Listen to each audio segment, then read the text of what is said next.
Hello, everyone, and welcome to the Rerolls 40K League Season 0 recap. This season was an awesome test for myself as the first ever 40K event I ever organized and ran, as well as a super fun time playing Warhammer 40K.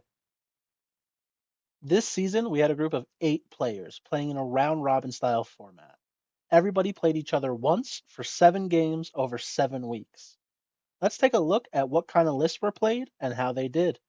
Keep in mind, these lists were from a couple months ago, so they might not be kosher with the current data slates. Rerolls also has a little twist in our remake rule. If you lose a game, you can edit your list for your next game. The only restriction being that you must stay within the same army, but you can change units, detachment, and enhancements. So these lists will only reflect their final versions. Without further ado, let's start recapping these army lists and how they did in the league. We'll start with one of the 2 Chaos Space Marine lists running Soulforged Warpack. This list sports Vashtorg the Archfane as the Warlord, 3 Warpsmiths, one with the Forge's Blessing enhancement and one with Tempting Addendum, 2 10-man Cultist mobs, 2 Chaos Predator Annihilators, 2 Forge Fiends, a Hellbrute, a Khorne Lord of Skulls, and 2 Mauler Fiends. Going 0-7 and finishing 8th, this list had some trouble over the course of the league and showed some really unfortunate dark pack saves. This trend of failing dark packs would go on to our other Chaos Space Marine lists. Let's check it out. Another Soulforged Warpack list consisting of 3 Warpsmiths, one with Tempting Addendum, one with Forge Blessings, and one with Soul Harvester, 2 10-man Cultist mobs, 3 Forge Fiends, a Hellbrute, a Khorne Lord of Skulls, 2 Mauler Fiends, and 2 Venom Crawlers. Doing slightly better than its counterpart at 2-5 and finishing 7th, this list struggled with dark packs for most of the league as well.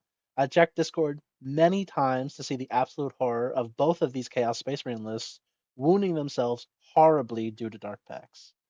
Moving up the leaderboard, finishing 6th, was some Necrons and the Star Shadow Arsenal detachment. This list sported Imhotep the Stormlord, the Silent King, a Hexmark Destroyer, a Locust Lord, 10 Death Marks, 10 Lich Guard, a Locust Destroyer, 2 3-man Locust Heavy Destroyers, 3 Tomb Blades, 1 Canoptic Reanimator, 1 Canoptic Spider, and 2 Doomsday Arcs. This list had some close games and some solid performances over the course of the league, and just got squeaked by in most of their games. But even with the 2-5 record, was able to pull 6th on account of their point differentials. Next, at 5th place, we have the good old Golden Boys. Running Lions of the Emperor, this list sported Trajan Valores, a Blade Champion, a Shield Captain in Terminator armor with Edmani Mortis, 3 5-man Custodian Guard squads, 6 Alaris Custodians, and then another 2 Alaris Custodians, 5 Custodian Wardens, and 1 Caladius Grav Tank.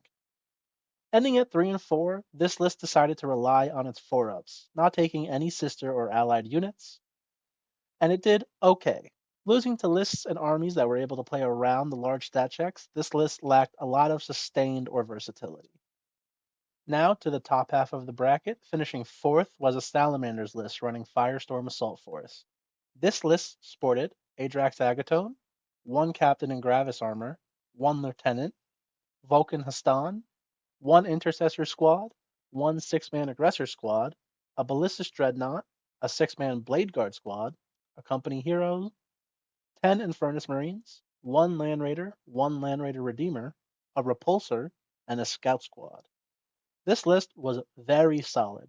Ending at 4 and 3, this list was able to take some key games against top placers, and it got itself into the top half of the bracket. Making good use of the Flamer squads and heavy vehicles, this list had good map control and high damage output. Up to 3rd place, the bronze goes to the Death Guard. The Stinky Boys got their nerf towards the end of this league, but were still able to pull out a high placement despite the nerfs.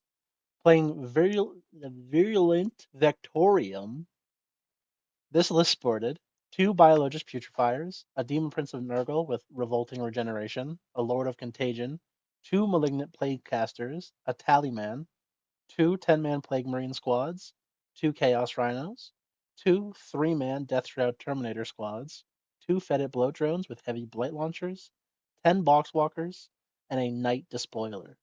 This list did very well. Good play and very strong stat sheets, especially through the first half of the league, led this list to a hot start. And even after getting rid of that Knight Despoiler after the Death Guard nerfs, was still able to play them well enough to finish third, being a very dangerous threat to even first and second place. On to second place, we had the Grey Knights running Warpbane Task Force. This list knew what it was doing. Mixed with very good Grey Knight mastery, they were a truly oppressive force in this league.